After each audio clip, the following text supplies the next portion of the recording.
Hey guys, welcome back to the podcast. Today I have a special episode that I'm going to share with you. I had the honor of being interviewed on Amanda Murphy's podcast a few short weeks ago. So today's episode is that interview where we take a deeper dive into what confidence coaching is and how I got started on this journey. Hope you guys enjoy this. It's just showing you that anything is possible. If you dream big enough and just take action, you can do anything you set your mind to. So I hope you enjoy this interview as much as I did. If you do, please share away on social media. Let me know what you think. Tag me over on Instagram. Shoot me a DM, sasha.davis. Hope you guys enjoy it. All right. So we'll just dive right on into it. Why don't you share a little bit about yourself and how you became a confidence coach, what that journey to becoming and making that decision looks like? Well, my name is Sasha Davis, and I am a confidence coach. And I recently became a confidence coach. Well, I guess it's been like 3 years. This journey, recently, 3 years, whatever.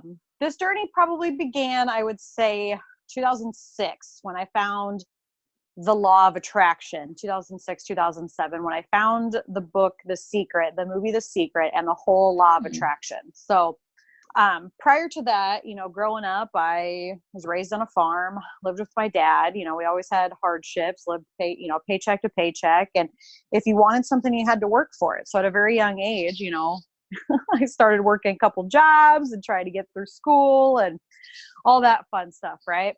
Mm-hmm. Yeah. But so I'm in college at this point, and I have a psychology professor.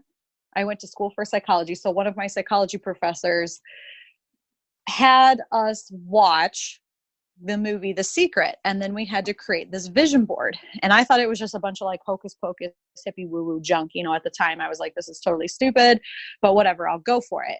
And so what we had to do was create these vision boards. And kid you not, everything that I had put on that vision board within the next year had happened. And I was like fascinated by this. I was like, holy smokes, like the power of our mind is incredible. The power of our thought is incredible.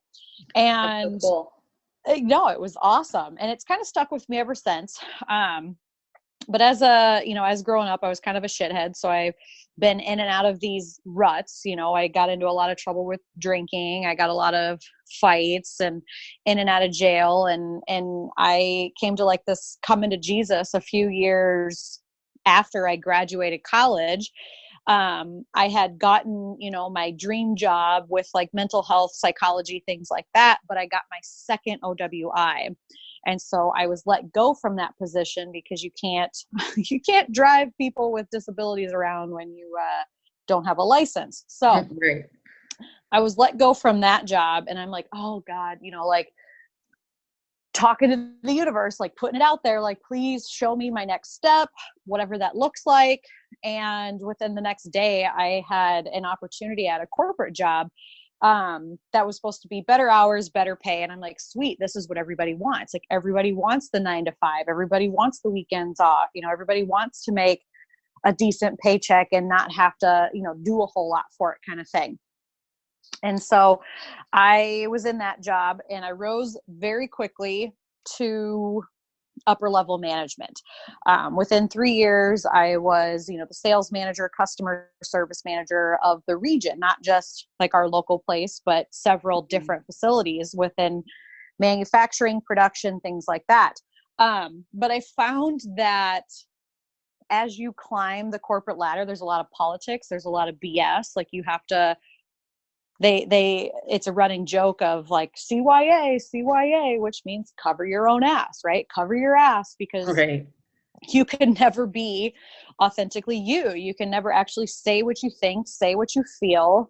And so it's almost like you're shamed or you're embarrassed or you're scared, you're afraid. And every day I went to job, I was like, today, every day I went to work, I was like, today's going to be the day I get fired. Today's going to be the day I get fired, and, the higher I climbed, the more miserable I was. And I got pregnant with my daughter in 2016. And that was the next awakening where I was like, all right, something's got to change. I can't keep living like this. I'm angry. I'm tired. I'm frustrated. I hate everybody. Like, I'm sick of working 12-hour days for, what felt like I would be replaced at the snap of a finger, Mm-hmm. Whether that's true or not, I don't know, but that's how I felt.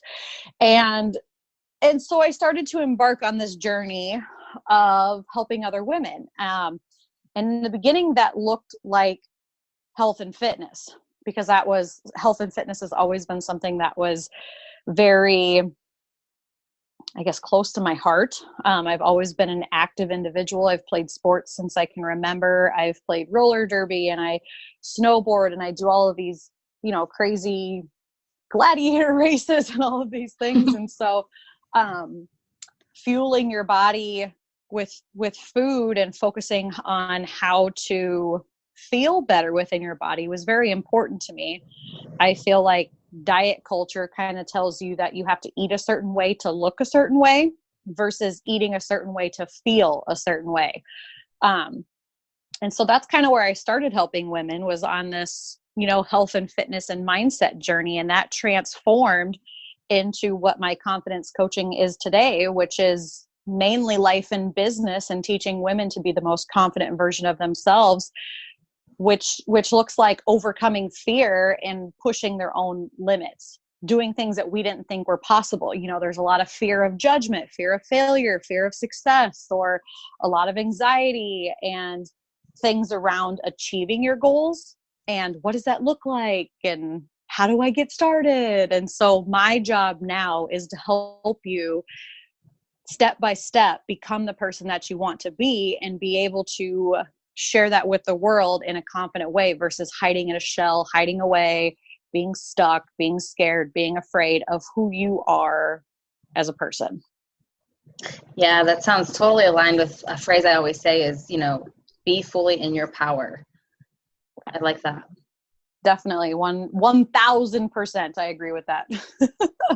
Yes. Now, fear is such a huge thing. Like, I don't know a single human being who doesn't experience fear.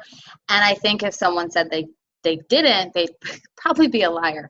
But what do you see something like, or probably a few things that most women are fearful of? Like, there's one thing, or maybe it's a few things that just keep coming up for women, like a common theme. So the women that I work with, a lot of them are scared of failure. So there's, fear of being a bad mom, or fear of being a bad wife, or fear of not achieving their goals and what people will think about them.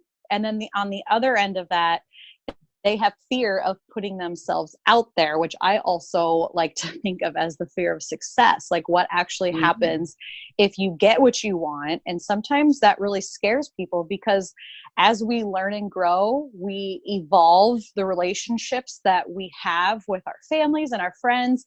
And sometimes it's scary to leave what's comfortable and what's normal. Even though we want more, we keep ourselves small based on the mindsets of those around us.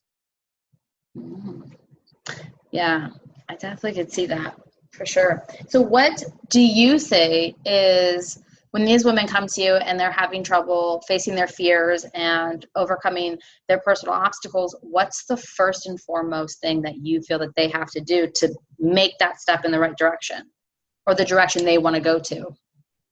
First, what I have everybody do is write down anything and everything they can possibly think of. Sometimes we are squirrel brain, and I don't know if you can relate to this or not, but we as humans have a million different thoughts that go on in our head all day.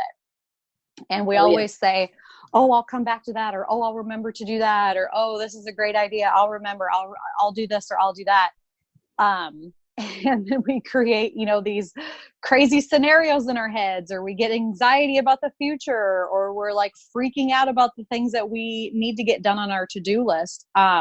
Whether that's with our daily stuff that we have to do with our household or our family, or the things that we need to do within our business or in our health and fitness goals, whatever that looks like. So the first thing that I always tell people to do is a brain dump, a personal inventory. Write literally anything and everything that you could possibly think of that you have to do today, tomorrow, next week, next year, 10 years, 20 years, whatever that looks like. write it all down onto paper, and then we're going to start organizing your thoughts. Once we figure out what we need to do, then we can start to prioritize. And then from there, I always tell people, pick the highest leverage actions that are going to move the needle forward in your life to enhance your life. And then we're going to take action on those. And a lot of times those big high leverage action steps are the scariest, but those are the ones that are going to get us from, point A to point B or on this path the quickest. Does that make sense? Absolutely. I think so. Anyways. Yeah, I think that's really good. And I definitely relate to that, because not only are we doing so much, but we're thinking so much. And when you were speaking, I was thinking how a lot of us have probably really great ideas pop into our head throughout the day, and we think we'll remember them later, and we totally forget about them, because I'm guilty of this, and I'm sure I can't be the only person. So I like that. I like that tactic a lot. No, and it's awesome that you say that, because actually what I have is a running idea book. So if anybody listening to this has, a million ideas throughout the day, write them in an idea book, or you can have like an idea board where you put like the idea on a Post-it. And then once you complete the idea, you can like throw it away or put it to like the done pile. Otherwise, the other thing that I do if I'm out and about and I don't have like, a journal or a notebook with me, I have a reminders list full of ideas and I write them down. I just make it a habit. Anytime that like something comes into my head where I'm like, ooh, I need to do this, or ooh, I could do this, or this will help me, or that will help me. Or sometimes I see different events that I, want to attend, or different people on social media that I want to connect with. And I'm like, oh, I need to remind myself to reach out to that person about XYZ. If I don't put it down in my phone or on a piece of paper, it will not happen. I've learned that is how my brain is wired. A million miles an hour. And so one of the things that I am focusing on is slowing down and learning to enjoy and embrace the journey versus just trying to like scatterbrain get, from here to here to here to here to here and constant like hustle, go, because then we just end up burnt out. So if I can write everything down and organize it from there, it really just helps me be focused and intentional and know what I need to get done today, tomorrow, next week, and so on and so forth. Yes. To-do lists are my best friend. For sure. Yes. So if fear is the biggest thing that we have to overcome, do you see women creating fear, like almost as like a safety net? Because I feel like in my personal inner work, my personal development journey, I have heard time and time again, women just almost creating fear, kind of like how you said, like they're afraid of success in a way, so that they don't have to move forward, that they can kind of give themselves an excuse to not move that needle. Do you see that happening at all ever? Oh, definitely. And when people use fear as an excuse, I mean, it's just a challenge. It's a block. It's a mindset, and I think a lot of times people are like, ooh, I'm going to fail anyway, so why even try? Or so-and-so is going to say something about me doing this anyway, so why even try? And it starts that self-sabotage cycle to where we have, this great idea, but like Mel Robbins would say, that if you don't take some sort of forward action on that goal, dream, whatever it looks like, within 5 seconds, you are going to spiral into negativity and you're going to self-sabotage any progress that you could potentially make. That's how quickly our brains default to the negative. So what I suggest to people is if they have an idea, you have to say, an idea, a goal, a dream, whatever it looks like. If you want to run a race, or if you want to call that person to make a sale, if you want to, whatever it looks like, you have literally 5 seconds to take some sort of action towards that goal in order for you to put it on your radar and keep going towards it. So what she says is, 5, 4, 3, 2, 1, go. And this can be as simple as like getting up in the morning. Like when I first started the 5-second rule, it was, I don't even remember what year she came out with this book or how I found it, but I've been using it for years and I use it to this day. And it's just rewiring your brain to take action before it overthinks and self-sabotage sets in. So one of the very first things that I started to do was I said, okay, I have all these things that I want to do, but I, quote, don't have time to do it, which is an excuse that we can get into later. So I'm like, okay, how do I create the time? Right. Well, I get up at 7 a.m. I could get up earlier. I could go to bed earlier. I could kind of restructure my day, right? You are in control of your schedule. You are in control of your time. But I wasn't a 5 a.m.er at that time. I've always been a morning person, but I've never been like a 5 a.m.er. And so I challenged myself to be a 5 a.m.er. And so in order to get up at that time, I kid you not, my alarms would go off and they would literally say 5, 4, 3, 2, 1, get out of bed. And I would have to prep talk myself every single step of the way. 5, 4, 3, 2, 1, sit up, put your feet on the floor. 5, 4, 3, 2, 1, stand up, go to the bathroom, turn on the light. 5, 4, 3, 2, 1, go make some coffee.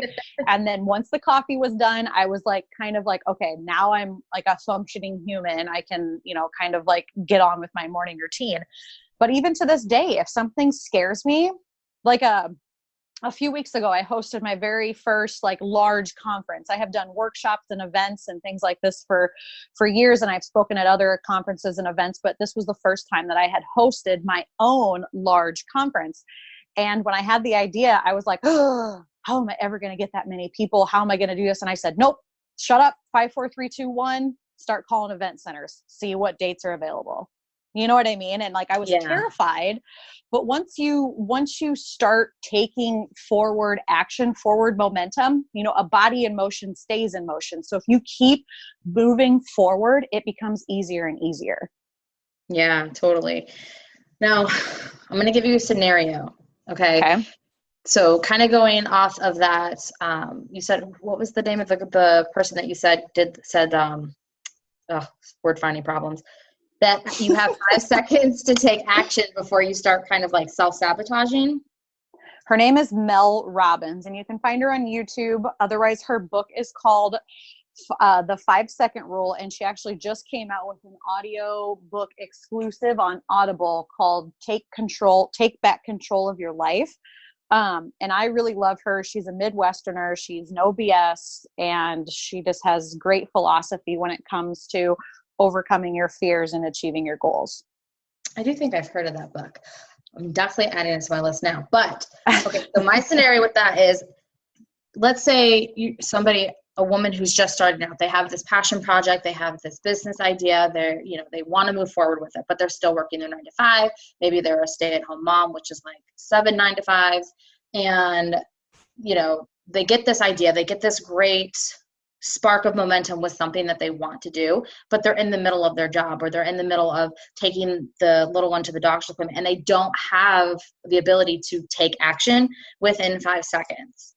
What do you suggest in that moment, or to that woman, to keep the momentum going? Because I can imagine, and I guess I speak from personal experience, at one point, you're in that moment, you have massive momentum, massive motivation, but you can't take action at that moment.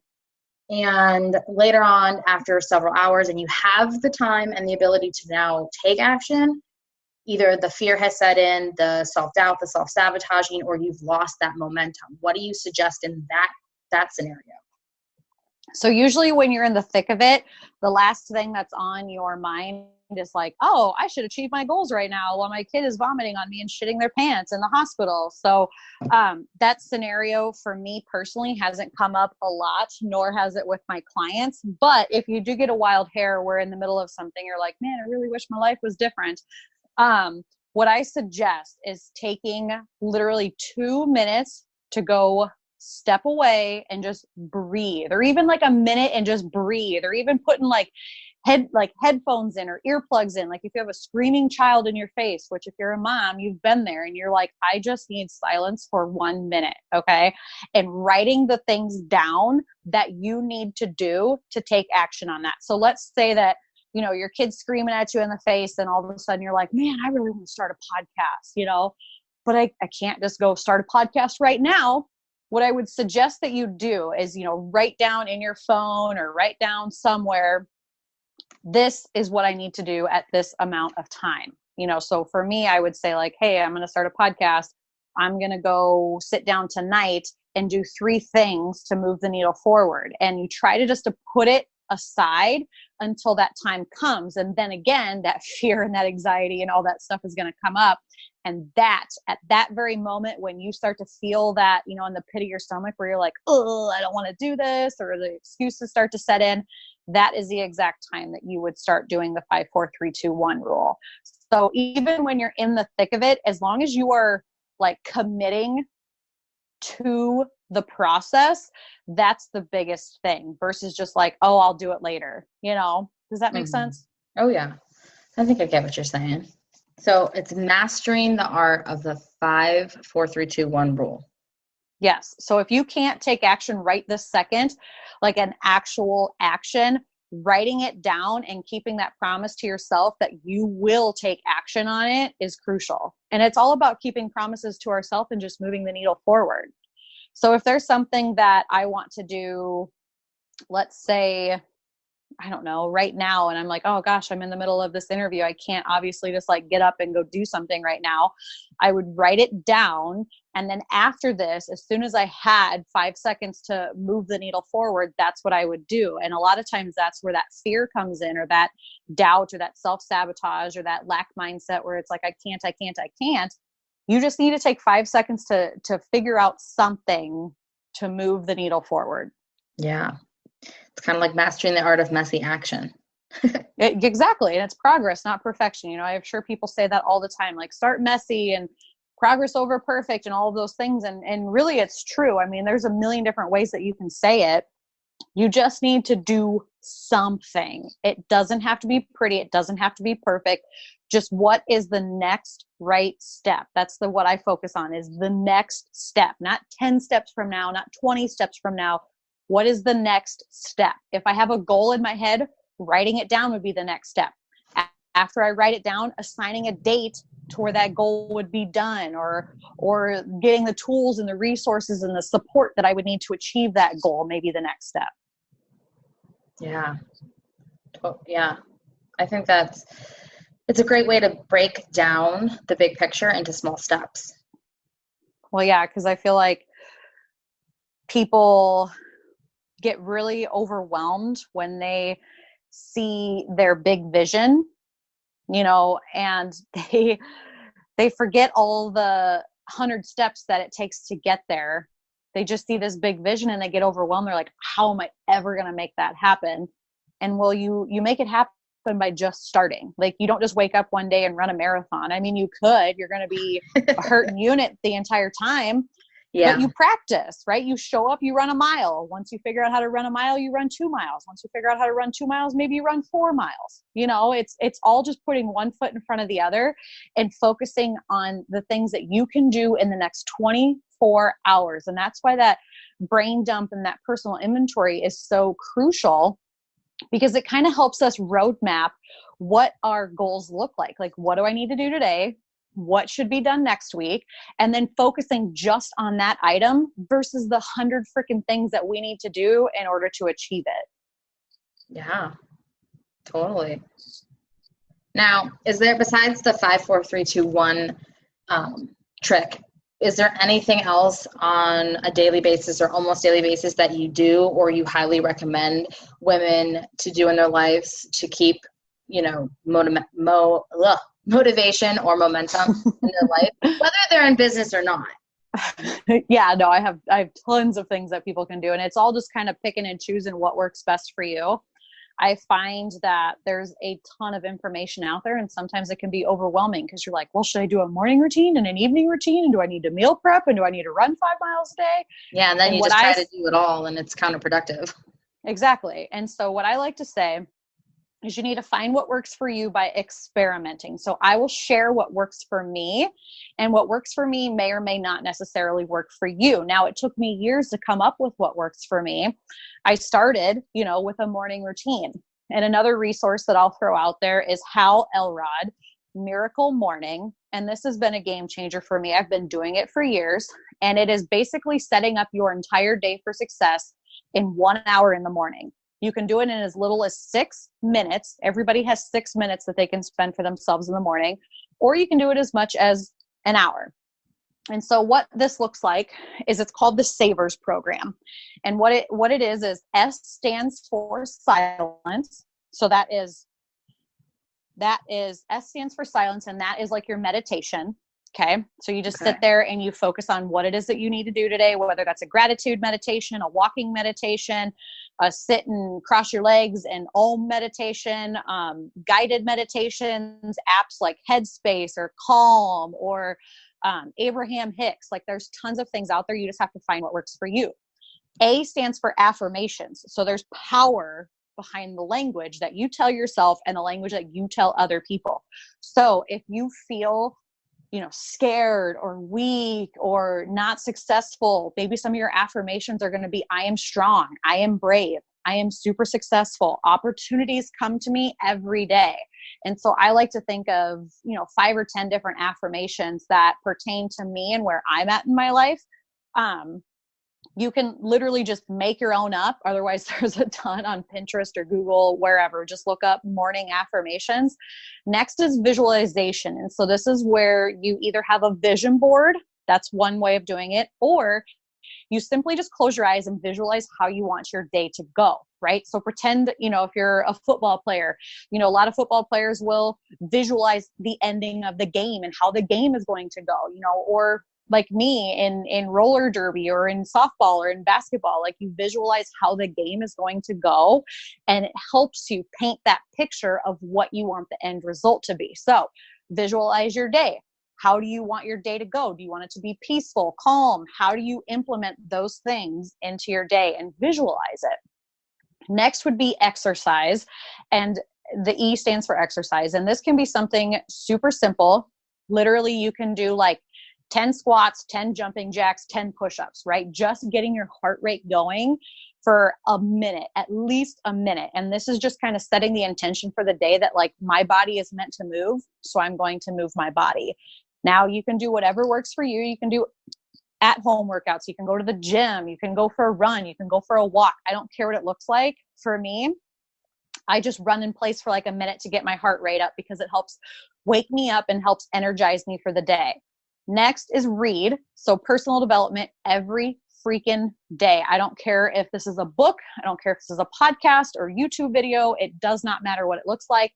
Literally spending 10 minutes a day absorbing some form of personal development will be huge for you. There's tons of free resources out there. So if you can't afford, an Audible subscription, if you can't afford to buy books, like podcasts are totally free. Obviously, you're listening to this one. Make it a point to listen to this for 10 minutes every day, or, make it a point to look up new people on YouTube that can help you move the needle forward in your personal development. You can listen to this in a shower. You can listen to it in a car. Like it's whatever it works for you. And then the last thing, the S stands for scribe. And this is journaling your intentions for the day. This is journaling your goals. This is journaling your dreams. This is recapping your previous day. It's putting your thoughts onto paper so that you can organize it. Okay. And this is something that I do every single morning.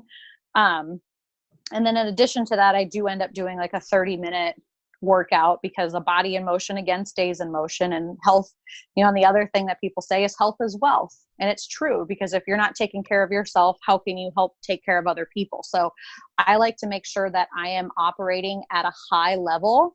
If you guys can't tell, like I'm very energized like all the time. And that's because I take care of myself. And I didn't used to be that way. I lived on booze and cigarettes and like Red Bull, like Diet Mountain Dew. Like that was, I lived on caffeine, like a ton of caffeine, a ton of nicotine. And when I couldn't go to sleep at night, I would drink until I went to sleep. And that was how I functioned. And I was very sick. I had really bad acne, and I was really angry, and I was really irritable, and it was just not a way to live. And so when I started to see the correlation between what you put into your body versus how you feel was huge for me. Other things that people can do are literally just, spending 10 minutes a day on something that sets your soul on fire. So figure out what Oh man, like seriously, anything that you enjoy. I don't care if it's horses or dogs or binging on Netflix or, well, that's maybe not too super life enhancing, but you know what I mean? Like whatever it is that's 10 minutes of something that's going to light you up, spend 10 minutes doing that, because how you feel after that will radiate throughout your day. And so I always try to find time to do something that lights me up, whether that's and I have horses, so like I like to spend time with my horses or spend time with my dogs or spend time with my daughter, or I don't know, I make it a routine to get the massages and the facials and things like that now, and that never used to be part of my routine because I thought that was totally absurd. But now I'm to the point where I'm like, okay, these are helping other people grow their business, and it makes me feel a hell of a lot better, which in turn, when I feel better, my people feel better. And so it's just this, revolving circle of like, everybody feels good kind of thing, which is good. Yeah, no. And it was a total mindset shift, because I was always like, I'm not wasting any money on that. And now I look at it that I'm enhancing somebody's business and enhancing how I feel. So it's a win-win for me. Oh yeah. Gosh, I could go on and on and on. You're just going to have to shut me up. No, it's all good stuff. It's all good stuff. So all is good. Oh man. No, let's see. There's a million things that you guys could do. And it can be all very overwhelming. The only thing that I'm going to say that I suggest is finding 10 minutes a day for yourself. Okay. Whatever that looks like. If you're somebody that likes to journal for 10 minutes every day and then add on from there. If you're somebody who likes to read every day, read for 10 minutes, add on from there. But the very basic thing, very first thing that I did was create that morning routine. And that was the Miracle Morning with Hal Elrod. And then everything kind of just skyrocketed from there. But if you can find time to, move your body, drink half your body weight in ounces of water, find an accountability group or a support group where you can be challenged to become your highest version of yourself, then that is going to definitely help you in your personal life too. Yeah. And as you were talking, I definitely was thinking about how I think we see so many other individuals doing things that work for them and set their soul on fire. And like you were saying, the things that work for you might not work for others.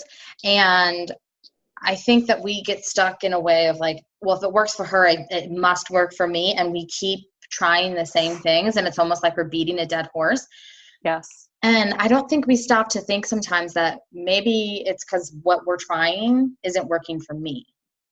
Exactly. And that's where your intuition and that gut feeling comes in. And so I'm a very intuitive person. I didn't realize this until, I don't know, a handful of years ago, but your gut never steers you wrong. How many times have you told yourself, you're like, man, I should have listened to my gut. I knew that wasn't a good idea, but you did it anyways. And so we've been conditioned over time and through society and, our jobs and school and all of these obligations to shut off that intuition and, just do this, do as I say, not as I do, or do this because that's going to help you lose weight, or do this because that's going to help move your business forward. And it's like, whoa, wait a minute. What works for me could be entirely different than what works for you, because we're two different people, right? Absolutely. Say you have a peanut allergy and somebody's like, hey, you guys need to eat peanuts to survive. One of us is going to live and one of us is going to die. You know what I mean? Like, yes. What works for me is not going to be the same thing that works for you. And so listening to your gut, when something doesn't feel right, don't do it. But if something feels good, and even if you're looking around and nobody else is doing it, listen to that. There's been so many times I've shut off that intuition or that gut feeling because I'm like, I'm the only person that's doing this. And that is okay. That's where that confidence comes in. And you have to trust your instincts and do what is right for you and for your family. Absolutely. Now, do you ever find that women have trouble listening to their intuition and really tuning into that and hearing it even? All the time, all the damn time. Like even talking to moms when it comes to, well, I'm going to throw out a touchy subject here, but when it comes to pregnancy and birth and breastfeeding and vaccinations and all of these things, you're told one thing over and over and over. And then as soon as you start to think a different way, like you're shamed for it. Or, like I'm 26 weeks pregnant right now with my second child. And congratulations. Well, thank you. But I felt so scared and afraid to even say that, like with my first child, that I wanted to have like a natural childbirth, because people are like, you're crazy. You're not going to get an epidural, or you're not going to do this, or and you're shamed for the ways that you want to do things. And so I went with what my gut had told me, and it all ended up turning out just fine. But had I listened to somebody, I would have regret my decisions. You know what I mean? Or even like with breastfeeding, or like starting a business or things like that. A lot of times when people want to achieve these goals, outsiders, people who are actually not doing the same goal as you, have an opinion on what it is that you're doing. And so what I want to say to these women is, if they are not in the arena with you, if they are not standing next to you, going after the same damn thing, their opinion does not matter. Zero, zilch, null and void. Do not listen to them, because they have no idea what it is that you are going through and what works for you. Yeah. And to add to that too, I think, because like you said, you would regret if you went the other way. And, even if we listen to other people's opinions, sometimes things will work out, like we'll be okay and it all works out, but you might not have enjoyed it as much, or it might not have spoke to you as much, or, you might not have been as happy going that Exactly. way. And yes, exactly. And not every situation is like life or death, or like, all of these things. I tend to use like extreme examples, but, they happen.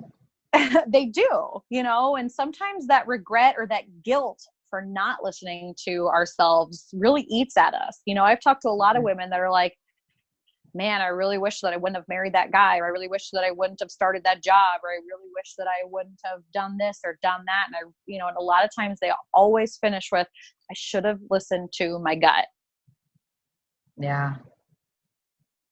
It's definitely It's there for a reason. Absolutely. Now, being a confidence coach, and you said it's been 3 years, which seem to have flown by. Yes. Coaching other women, I'm sure you had to have learned so much about yourself in those 3 years. Absolutely. I mean, becoming a mother and becoming an entrepreneur is like personal and professional development on steroids. Yes. That's the only way that I can put it. And learning like who I want to work with, and what I want to say, and how I want things to look, and how I want to feel, and how I want to set up my day, and how I want to, reach a wider audience, how I want to share my message, how I want to parent, how I want to be a wife, how I want to enjoy my activities. Like, everything is so different when you work with other individuals in a vulnerable setting. You have to learn how to protect your energy, right? Because definitely. There's sometimes, like when I first started, as a early on entrepreneur, you want to like help everybody. Like, I'm going to help all the people. I want to say yes to everybody. And then you say yes to everybody. And then you're like, what the hell did I get myself into? Like, this person's a Debbie Downer. That person's a negative Nancy. This person says they don't have, and it's like, they're not your people, but you don't know that until you get started, kind of thing. Right. And so I got very clear on, the type of people that I want to work with, and how I set up my day, and how I interact with other individuals, and the things I say to them. I'm very good at protecting my energy now, and not attaching myself to somebody else's results. Yeah, that's huge. For sure. So when either yourself or women that you're working with, they obviously have big visions for themselves personally, and maybe in their business or their passion project or their life. And, they have all these goals and they're working towards them, and they're not there yet. And that can sometimes get very discouraging. What advice do you give to women in that scenario to still, I guess, accept themselves, love themselves, and be gentle with themselves, but still have that power to move forward? How do you bridge that gap? Help them do that? They just have to keep showing up every day. Nothing happens overnight. And it's literally rewiring your brain to enjoy the journey and not the destination. Because guess what? When you get to that destination, you're going to want a new goal. and it's just never ending, So I try to focus on how you want to feel. So for example, if you want, let's say you want to run a marathon, right? Great. Okay. How is that marathon going to make you feel? How are you going to feel when you complete that marathon? A lot of times people will say, well, I feel energized. I feel strong. I feel alive. I feel successful. I'm like, okay, great. How can we incorporate those feelings, those emotions into your everyday life? What is one thing you can do today to help you feel successful?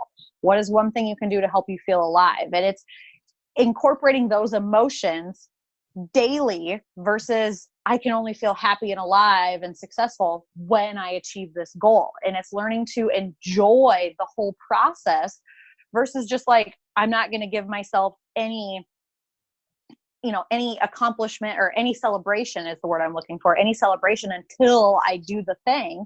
And it's like, okay, great. You're going to get to that goal. Yes, by all means, celebrate because that's a hell of a goal. But then you're going to move on to the next goal. It's just how we're wired. Once you achieve one thing, you want to move on to the next. And so I always tell people, show up every single day, take one baby step forward. And over the course of a year, 365 steps forward is a whole lot of freaking steps. And so when I work with people, I do quarterly recaps because oftentimes we forget how far we've come in such a short amount of time because we're always focusing on the future, that we forget about the now and all of the things that we already have accomplished. So quarterly, I like to set up calls with people, with my clients and say, hey, let's go over all of the accomplishments, all of the achievements, all of the big milestones that you've completed in the last 90 days. Can we just recap those and take a minute to celebrate? Because that's a big deal. Yeah. We don't celebrate ourselves nearly as much as we should. Oh no, it's a constant reminder for myself and for the people that I work with. They're like, yay, I paid off my car. And I'm like, okay, great. How are you going to celebrate? They're like, oh, I haven't thought about it. I'm like, you need to celebrate that shit. I don't care if it's getting yourself a pedicure or buying yourself a fancy coffee, like something significant to you that shows that like, hey, I made this goal. I'm going to celebrate, Yeah, definitely. All right. So one last question. And I usually ask, what does it mean to be fully in your power to you? What does that mean in your definition, in your world? What it means to be fully in your power, yes, is to show up authentically in your life without being afraid of who you are on the inside. Good, bad, ugly. I want you just to be confident in who you are as a person and how you can effectively communicate that to your family, your community, and really owning your power and knowing that what you are good at, you can help other people with, or you can enjoy that skill, that power, and learn to embrace it and just have fun. I think sometimes we take life so seriously. Yes.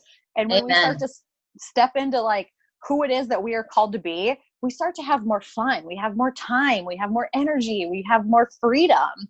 And so it's the process is scary, but when you get to that other side of fear, the possibilities are endless. Ooh, I love that. I love that so much.